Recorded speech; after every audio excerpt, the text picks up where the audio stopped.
में बेटियों को कन्या कहा जाता है। उसे लक्ष्मी, सरस्वती, माँ दुर्गा के रूप में देखा जाता है और नवरात्र के दिनों में तो साक्षात उसे घर घर में पूजा जाता है। फिर क्या हो गया कि आज वह अपने अस्तित्व की लड़ाई लड़ रही है, वह अपने जीवन की भीख मांग रही है। अरे बेटी तो हर घर की शान है, उसी से घर में रोशनी है। बेटी तो घरों को जोड़ती है। तो आइए बेटियों के सम्मान में हम एक नाटक प्रस्तुत करने जा रहे हैं, जिसका शीर्षक है बेटी बचाओ बेटी पढ़ाओ। मीरा, ओ मीरा, तुमने मुन्ना को कहीं देखा क्या? पता नहीं सुबह सुबह कहाँ चला गया। अभी उसने कुछ खाया भी नहीं, दूध भी नहीं पिया और स्कूल जाने की तैयारी भी तो करनी है। नहीं माँ, मैंने तो मुन्ना को नहीं देखा। मैं तो सुबह से बर्तन ही धो रही हूँ। माँ, मुझे भी स्कूल जाना है। मुझे पढ़ना लिखना बहुत अच्छा लगता है। मेरा भी दाखिला स्कूल में करा दो ना माँ। ये छोरी बड़ी है स्कूल जाने वाली, घर के काम काज अच्छे से सीख ले, आगे चलकर यही तेरे काम आने वाले। पढ़ लिख कर कौन सा तुझको कलेक्टर बनना है? जल्दी जल्दी बर्तन साफ कर। माँ जी, मीरा को भी स्कूल में दाखिला दिला दीजिए ना, उसे भी पढ़ना लिखना जरूरी है। तू चुप कर, पढ़ना लिखना ये तो केवल लड़कों का काम है। उन्हें आगे चलकर घर गृहस्थी की जिम्मेदारी जो संभालनी होती है।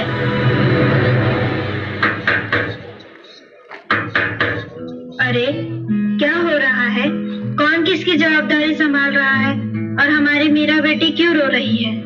देखिए ना डॉक्टर दीदी, दादी मुझे स्कूल ही जाने नहीं देती। कहती है तुझे पढ़ लिख कर क्या करना है, आगे चल के चूल्हा चौका ही तो संभालना है।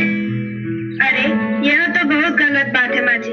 क्या आपको नहीं लगता कि हम बेटियां भी पढ़ लिख कर आगे बढ़े? आज समाज बहुत आगे बढ़ गया है माँ जी। आप किस दुनिया की बात कर रही हैं? हम 21वीं सदी में जी रहे हैं। मैं आज ही टीचर दीदी से बात कर मीरा का दाखिला स्कूल में कराती हूँ। और हाँ, मैं तो यहाँ इसीलिए आई थी कि मुन्ना को पोलियो ड्रॉप दिया कि नहीं।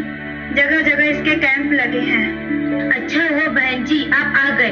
अब मुन्ना को पोलियो ड्रॉप भी दे देंगे और मैं इसे स्कूल भी पहुंचा दूंगी। अच्छा मीरा, अब तुम रोना नहीं, तुम जरूर स्कूल जाओगी और एक दिन पढ़ लिख कर मेरी तरह बहुत अच्छी डॉक्टर बनोगी। ठीक है बेटा?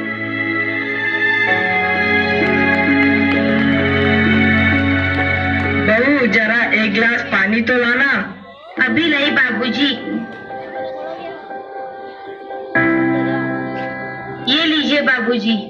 अरे ये देखो, अखबार में प्यारी बेटी के बारे में कितनी सुंदर कविता आई है। आओ मैं तुम्हें यह कविता पढ़कर सुनाता हूँ। कहती बेटी बाह पसार, मुझे चाहिए प्यार दुलार।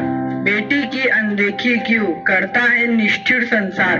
सोचो जरा हमारे बिन बसा सकोगे घर परिवार। गर्भ से लेकर यौवन तक मुझ पर लटक रही तलवार। मेरी व्यथा वेदना का अब हो स्थायी उपचार। जब माई जग में न होगी तो तुम जन्म किससे पाओगे। जब बहन होगी घर आंगन में तो किससे रूठोगे, किसे मनाओगे। जब दादी नानी न होगी तो तुम्हें कहानी कौन सुनाएगा। जब कोई स्वप्न सुंदरी ही न होगी तो तुम किससे ब्याह रचाओगे। जब घर में बेटी ही न होगी तो तुम किस पर लाड लुटाओगे। जिस दुनिया में स्त्री ही न होगी उस दुनिया में कैसे रह पाओगे। जब तेरे घर में बहू ही न होगी तो कैसे वंश आगे बढ़ाओगे। नारी के बिन जग सुना है, तुम ये बात कब समझ पाओगे। हाँ तो भाग्यवान, कैसी लगी यह कविता, है ना मजेदार? काहे की मजेदार कविता, मुझे नहीं आई पसंद। अरे कोई घर में है क्या? आइए आइए टीचर दीदी, हम आप ही का इंतजार कर रहे थे। हाँ, जरा मैं कुछ दिनों के लिए बाहर चली गई थी, इसलिए यहाँ नहीं आ पाई। डॉक्टर बहन जी कह रही थी आपने मीरा का अभी तक दाखिला नहीं कराया। ये तो बहुत होनहार छात्रा है, हमेशा अच्छे अंक लेकर उत्तीर्ण होती है। हाँ, मैं भी तो यही चाहती हूँ कि मीरा स्कूल जाए, खूब पढ़े, पर मेरी यहाँ सुनता कौन है। हाँ हाँ, खूब पढ़ाओ लड़की को और बाहर भेजो। जब कुछ गलत सलत हो जाएगा ना तो मुंह छुपाने की भी जगह नहीं मिलेगी। अरे माँ जी, आप कहाँ की बात कहाँ लेकर बैठ गई। मीरा को 10वीं तक तो पढ़ाई पूरी कर लेने दीजिए। आगे की पढ़ाई के बारे में बाद में सोचेंगे।